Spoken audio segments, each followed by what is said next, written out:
AB news Chhattisgarh में आपका स्वागत है।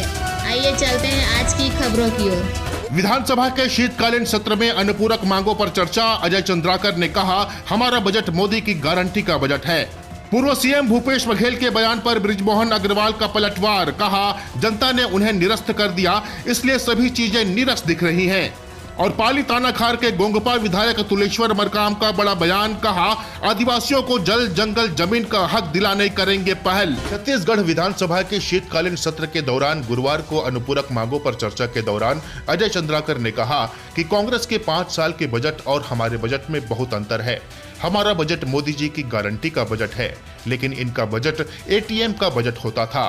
भाजपा विधायक अजय चंद्राकर ने कहा कि 25 तारीख को छुट्टी नहीं रहेगी।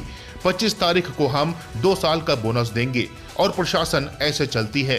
महतारी वंदन योजना पर सवाल उठाने का नैतिक अधिकार आपको किसने दिया? यह योजना महिलाओं के सशक्तिकरण के लिए आवश्यक है। इसे भाजपा ने महसूस किया है और हम यह भी देखेंगे पूरी तरह कि कितने विवाहित हैं और कितने अविवाहित हैं। कांग्रेस की आदत है गरीबों का मजाक बनाना। अजय चंद्राकर ने कहा कि 18 लाख मकान बनाए जाएंगे राज्य के राज्यांश के लिए और यह ऐतिहासिक कार्य विष्णुदेव साय ने किया है। 5 साल से जिसका इंतजार गरीबों ने किया। निर्धारित समय में पूरी गुणवत्ता के साथ सभी गरीबों को उनका आवास मिलेगा। अजय चंद्राकर ने कहा कि इस योजना का सोशल ऑडिट किया जाना चाहिए। 15 साल में 5 लाख पंप कनेक्शन देना लंबित है। सिंचाई की ओर कोई ध्यान नहीं दिया, केवल धान और धान का ही राग आलापते रहे। शराब घोटाले की जांच को लेकर कहा कि ईडी को सरकार पूरा सहयोग करे। आशा यह है कि मैं राजनीतिक बदले की भावना पर कोई बात नहीं करता, उससे बहुत सारी चीज़ें प्रभावित होती है, लेकिन इस प्रवृत्ति पर रोक लगाने की ज़रूरत है कि यदि ईडी ने कहा है कि 2100 करोड़ रुपये 1 साल का घोटाला है, सरकारी दुकान से शराब बेचे गए, सही है या गलत है?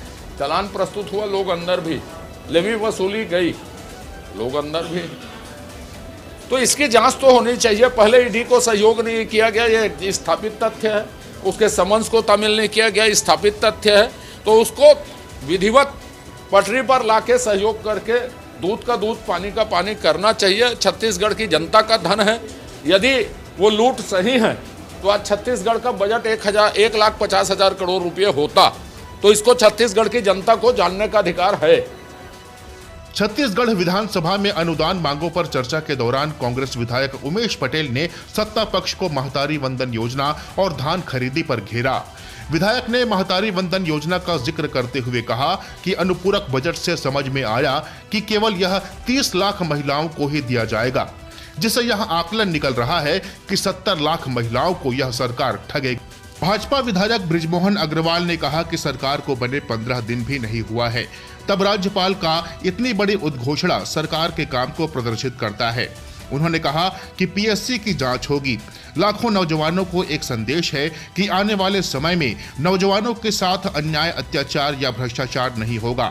साथ में उन्होंने छत्तीसगढ़ की महिलाओं, किसानों, नौजवानों, वनवासियों, आदिवासियों और पिछड़ा वर्ग व अनुसूचित जातियों को सबको साथ में लेकर चलने की बात कही है। ऐसा है, जनता ने उनको नीरस कर दिया है। अब उनको इसलिए सब चीजें नीरस दिख रही हैं। पहली बार माननीय राज्यपाल जी ने अपने बजट भाषण में जो सरकार का सोच है, सरकार ने जो वादे किए हैं, उन्होंने पीएससी के बारे में कि उसकी जांच होगी और यूपीएससी की तर्ज पर पीएससी में भर्ती होगी। ये छत्तीसगढ़ के लाखों नौजवानों को एक संदेश है कि आने वाले समय पर अब नौजवानों के साथ में कोई अन्याय, अत्याचार या भ्रष्टाचार नहीं होगा। उनके भविष्य के साथ में ये सरकार खिलवाड़ नहीं करेगी। कितना दिन हुआ सरकार को आए, और कांग्रेस के जमाने में तो पूरे छत्तीसगढ़ में 500 से ज्यादा आम लोगों की हत्या नक्सलवादियों ने की है। 100 से ज्यादा घटनाएं नक्सलवादियों की सरकार के समय पे हुई है। पुलिस के अधिकारियों की उन्होंने हत्या की है। तो कांग्रेस तो खाली बोलती है, करती कुछ नहीं।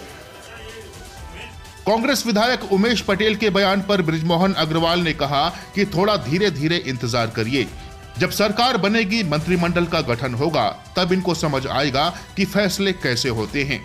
फैसला भ्रष्टाचार करने के लिए नहीं होते हैं, फैसले विकास के लिए होते हैं और बीजेपी सरकार के फैसले प्रदेश के विकास के लिए हैं। जब सरकार बनेगी, मंत्रिमंडल का गठन हो जाएगा, तब इनको समझ में आएगा कि फैसले कैसे होते हैं। फैसले भ्रष्टाचार करने के लिए नहीं होते हैं। अपने अपने लोगों को जो भ्रष्टाचार में साथ दें, उनको हम अपने मंत्रिमंडल में रखें, इसके लिए नहीं होते हैं। जो फैसले होते हैं वो प्रदेश के विकास के लिए होते हैं और बीजेपी सरकार के फैसले प्रदेश के विकास के लिए होंगे। चुनिंदा खबरों के साथ जुड़े रहने के लिए आप हमारे श्री न्यूज़ छत्तीसगढ़ को सब्सक्राइब कर लीजिए।